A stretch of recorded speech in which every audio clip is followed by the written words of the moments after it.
Can you imagine what it would be like to have basically every economist in the world calling you an idiot? This could not be more stupid. We're living in crazy town right now. How stupid is that? Someone puts a gun to their own head. Now, I don't think that this bothers Donald Trump too much. He's the one they're calling stupid, by the way. All because one senile billionaire won't give up on the one stupid idea in his head. He is extremely sure that his idea of fixing the world with tariffs is a good one. Tariffs are very powerful, both economically and in getting everything else you want. Donald Trump argues that tariffs are the solution to everything. Tariffs are properly used, are a very powerful tool, not only economically, but also for getting other things outside of economics. Almost everyone else, including people that have worked with him for years, disagrees. But he doesn't care what all those other people think, because he's got someone in his corner agreeing with everything he says. Today I'm honored to swear in our next Secretary of Commerce, Mr. Howard Lutnick. I've known him a long time. He's a great guy. Howard Lutnick, a billionaire with a permanent smile on his face, is Trump's point man on tariffs, and he is all in. So I think it's just a different way of thinking. Donald Trump understands it. He's going to be the driver of that policy, and I'm excited that he's at the desk. This is the guy that I want to talk about today. His story is tragic and surprising. He has been both a hero and a villain. 2 decades ago, he was briefly one of the most hated men in America. He's about as Wall Street as anyone can get, but he's not stupid. He's not confused. He clearly understands the system that he is helping Trump upend. So why is he doing this? What a fun day to be on your show today. I think the answer lies in his past. And while Trump may have eased off on the stratospheric tariffs on China for now, I get the impression that he and Lutnick will not be dropping tariffs entirely anytime soon. Global tariffs are a gamble, and Howard Lutnick is all in. I'm Matt Bevan, and this is If You're Listening. There is this photograph of Howard Lutnick that I have been thinking about ever since I first saw it. It was taken outside his son's kindergarten on 90th Street in Uptown Manhattan. And then I took my next son, my oldest son was 5, to his first day at kindergarten. Howard Lutnick was almost never late for work because he had a very important job. But on this particular day, he took the morning off. So I have a picture of me. He's got a little wet hair. He's wearing a little backpack. On any other morning, Howard Lutnick would have been downtown. He was the chairman of Cantor Fitzgerald, a financial services firm that occupied floors 101 to 105 of the North Tower of the World Trade Center. He was a proper Wall Street rich guy. He loved fast cars, fancy suits, and expensive art. The office was filled with sculptures by Auguste Rodin. Among those statues was a very nepotistic workforce. We chose to only work with people that we like. So we would tell everybody, look, you've got winning friends. Let's hire those winning friends. So we all hired our friends. I had my brother Gary, I had my best friend Doug. There were 29 sets of siblings on the Cantor Fitzgerald floors on the day that Howard took his son to his first day of kindergarten. So I have a picture of me with my son in front of the school at 8:46. 8:46 a.m. on September 11th, 2001. Had Howard and Kyle looked up as that photo of the two of them was taken, they would have seen the hijacked American Airlines Flight 11 fly almost directly overhead. Holy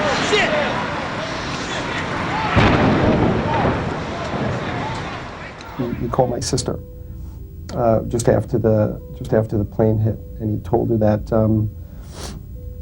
he said that the smoke was pouring in, and he just wanted to say that he loved her, and he wanted to say goodbye, and tell everyone that he loved them. Howard Lutnick went to the base of the tower and frantically searched among the evacuees for any of his staff members. Then he was hit by a wall of debris as the South Tower collapsed. His driver Jimmy dragged him uptown, and the North Tower collapsed behind them.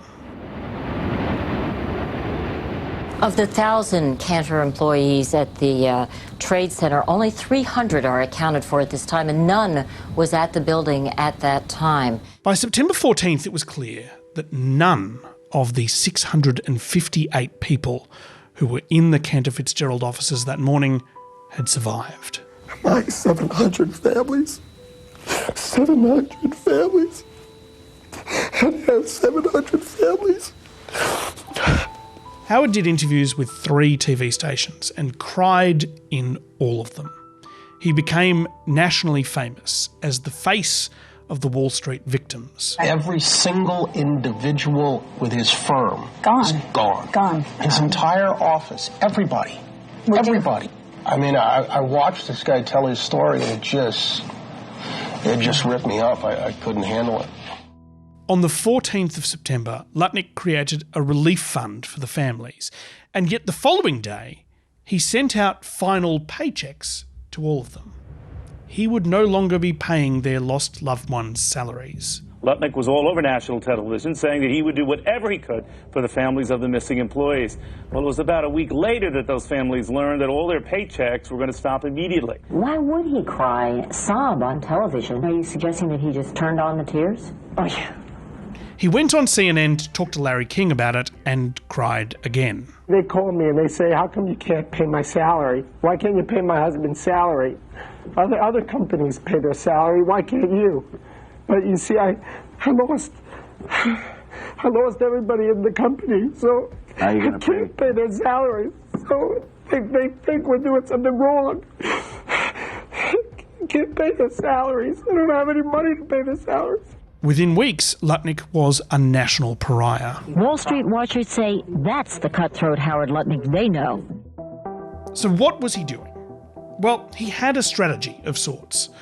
Having looked at his books, he thought that if he kept paying the salaries of his lost workers, the company would rapidly go bankrupt.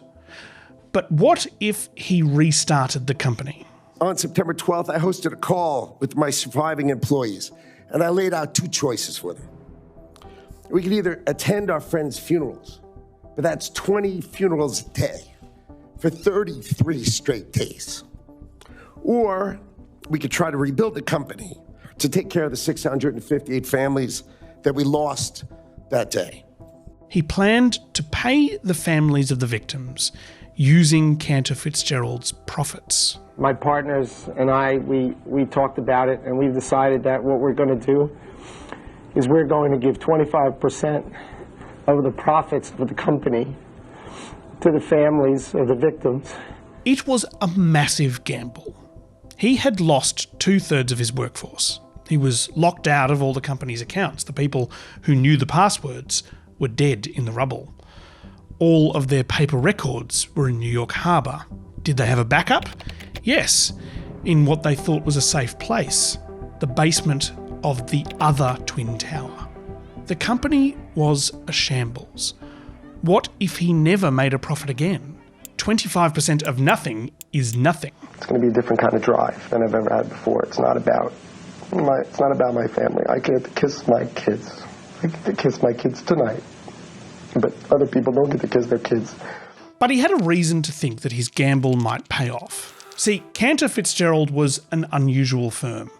They were basically the eBay of US Treasury bonds. What that means is they trade US government debt. I'll let this 1960s film star explain. Hi, I'm Donna Reed. I'd like to talk to you about a unique Christmas gift.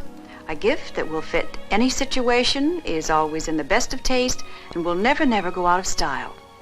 One guess. You're right, it's money. But not the ordinary kind of money. No, this is growing money. Would you like to see some? U.S. savings bonds. Now, watch how they grow. This is the 1960s version of Margot Robbie in a bubble bath explaining credit default swaps. So this Christmas, give growing money. Give United States savings bonds. Thank you. And Merry Christmas. I guess that didn't really explain it, did it? I guess I'll have to be the one getting in the bubble bath.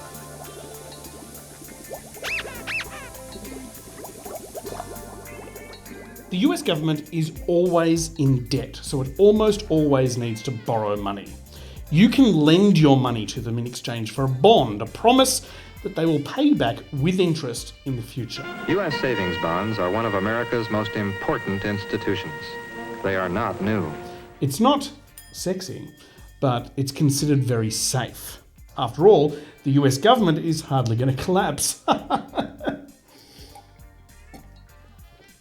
Generally, US stocks and US Treasury bonds go in opposite directions because people switch one for the other, and that's how it's supposed to work. Anyone can buy these bonds, but you can't just call up the US Federal Reserve and buy them directly. You need a broker, and that's where Cantor Fitzgerald comes in.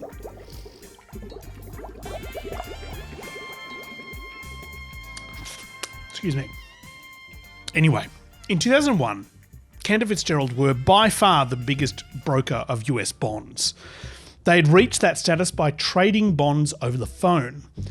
But they were also in the process of transitioning to online trading via a platform they owned called eSpeed. eSpeed, the global leader in real-time electronic market solutions. Howard Lutnick knew that the markets would soon be reopening. When the greatest financial market on earth does resume trading, the whole world will be watching. And he thought that the horrific terrorist attack would lead people to look for safe investments, switching their stocks for government bonds. People have basically moved to try and get into what they think of secure assets, so that they've gone into gold, they've gone into government bonds. And if people want to buy government bonds, they're going to do it through eSpeed. And that means revenue for Cantor Fitzgerald. We have to make our company be able to take care of my 700 families. Using their London staff, a temporary office space in New Jersey, and an army of technicians, they managed to get eSpeed up and running in 2 days.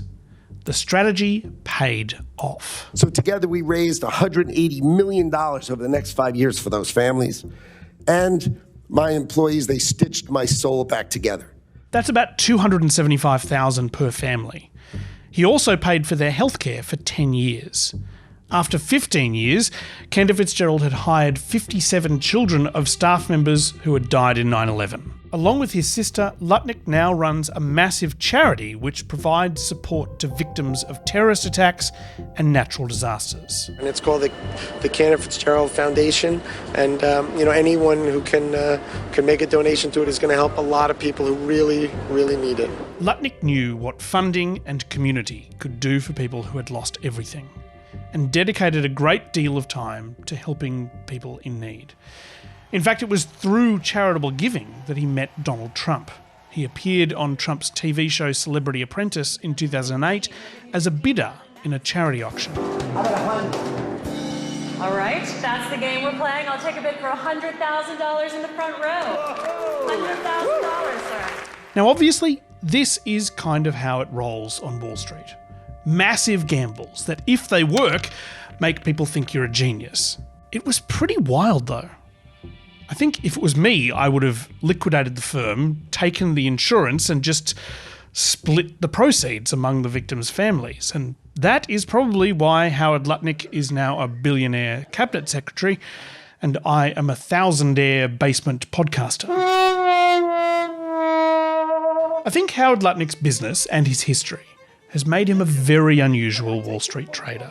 I'm feeling great, Richard. This is the best I've felt in a long time. For one thing, his business is based on how much people trade, not on whether the market is going up or down. We don't make money when the markets go up. We don't lose any when it goes down. But when we win is when it's busy. The company loves volatility, and with volatility back, the numbers of the company are just beautiful. Bull or bear, it doesn't matter as long as the market is busy. Secondly, this is a man who has gone through one of the worst traumas imaginable. 2/3 of his workforce, including his brother and best friend, were killed in an event that he survived only by chance. He seems, more than most people, to be almost entirely unafraid of negative consequences. How could anything be worse than what he has experienced? And anyway, he's a billionaire now who makes money from volatility. He is basically immune from repercussions. In 2023, he got a call from his old TV friend, Donald Trump. So 2023 calls me, says, will you help me? I actually thought about it. And that was the first time I really thought politics. And then I said, yes. He told the All In podcast that he spent a lot of time in Trump's orbit throughout 2024 before deciding in October what he wanted to do to help a potential second Trump administration. And I said, I want to balance the budget of the United States of America. And this is the way we're going to do it.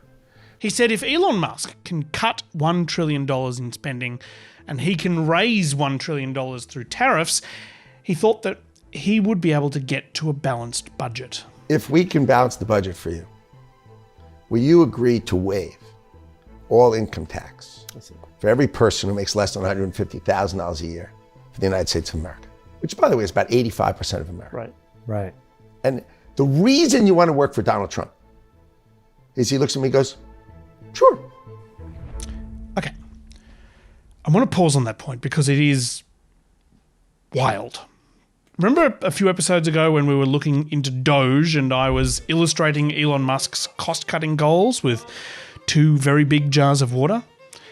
Yeah, I'm not going to do that this time because in order to illustrate what Lutnick is suggesting, that would basically involve me smashing the jars with a hammer and then trying to glue the pieces back together. He says he's wanting to use tariffs on imports to basically fund the entire US government. This is the equivalent of Howard Lutnick looking at a pile of twisted steel and concrete, a massacred workforce, a cloud of paper floating through the air and thinking, I can still make a profit this quarter. I have to support the 700 families. The American people are his 700 families now, and he's taking another spectacular gamble. Donald Trump is a rare politician. He does what he says he's going to do. The stuff Howard Lutnick and Donald Trump are saying in interviews only makes sense if you understand that they are genuinely trying to upend the entire US economy. Like this quote, for example, promising to bring the production of high-tech products back to the US. You're going to see robotic production of iPhones and the jobs that are going to be created, people who build those factories, the mechanics who work on those robots. These jobs are going to be millions and millions of those jobs. These are great, high-paying jobs, and you don't need a college education to do it. Millions of non-college educated robot mechanics who presumably pay no income tax. But what about this quote from Donald Trump? I don't think a beautiful baby girl that's 11 years old needs to have 30 dolls. I think they can have 3 dolls or 4 dolls.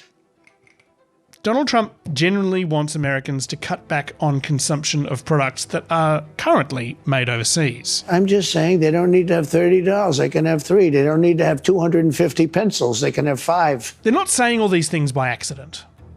These aren't gaffes. They are redesigning the American economy. You won't need a degree to get a good job. You won't buy so many toys or clothes. Trade with other countries will be vastly different thanks to the trade deals they're currently negotiating. But you're going to see over the next month or so, we're going to roll out dozens of deals because we'll find categories of countries that it'll work out just fine. But the other thing here is he's not making any specific promises. There's no particular benchmarks or goals. Much like with his promise to give 25% of his profits to the families, that could have been 25% of 1 million or 180 million. This means that any concessions they get from other countries can be called a win. We had a trade conversation with a country that sells a lot of cars into America, and we don't sell hardly any cars into their market. And we were getting nowhere.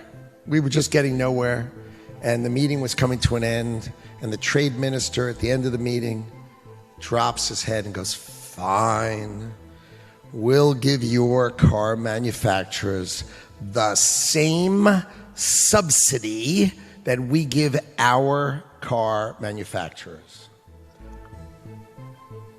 Bang. Bang.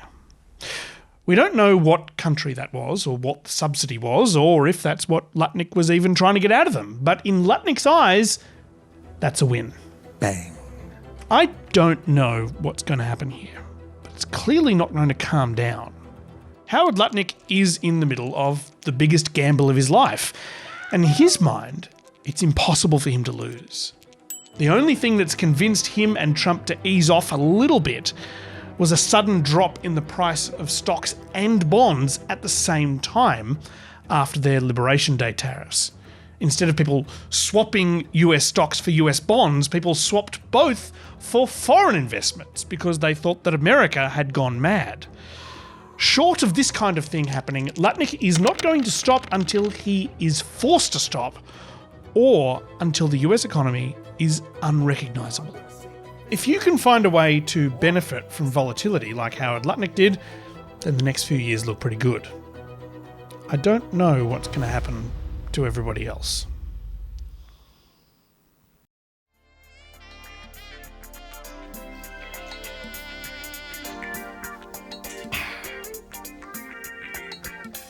Stop.